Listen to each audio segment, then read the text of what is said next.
నమస్తే అందరికీ. యోగా మరియు స్వీయ అభివృద్ధి by doctor P Dinakar, doctor K Ravikantharao గారు. ఇందు నుండి థైరాయిడ్ గ్రంథి, థైరాయిడ్ గ్లాండ్ గురించి చూద్దాం.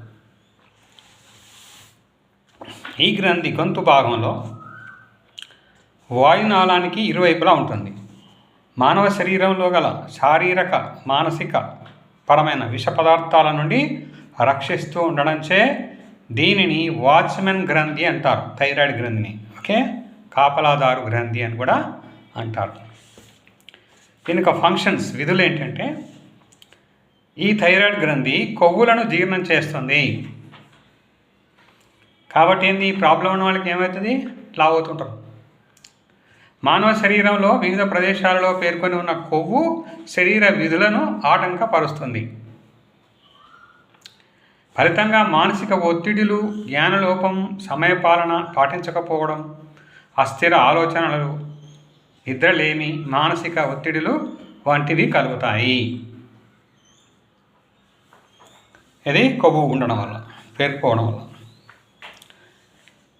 ఈ థైరాయిడ్ గ్రంథి అధిక స్రావం వల్ల ఆందోళనలు, మూర్ఛ, నీరసం, శరీర అవయవాలు వణకడం, బరువును విపరీతంగా కోల్పోవడం వంటివి కలుగుతాయి.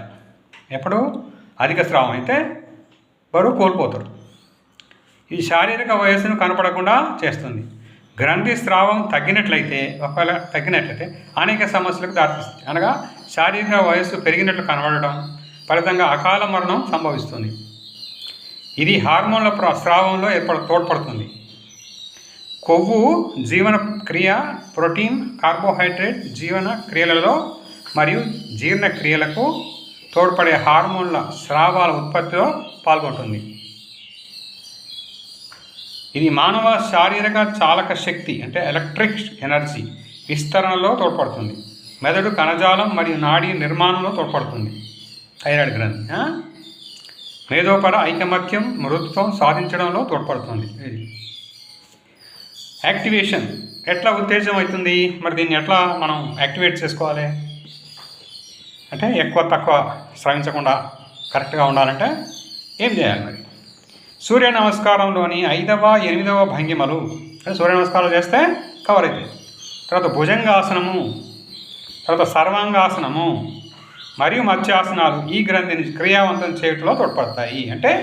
థైరాయిడ్ వచ్చిన వాళ్ళు, థైరాయిడ్ ఉన్నవాళ్ళు, ప్రాబ్లం ఉన్నవాళ్ళు ఇవి చేయాలన్నమాట. సూర్య నమస్కారాలు, భుజంగాసనం, సర్వాంగాసనం, మత్స్యాసనం కంపల్సరీగా చేయాలి. చేస్తే కంట్రోల్లో ఉంటుంది.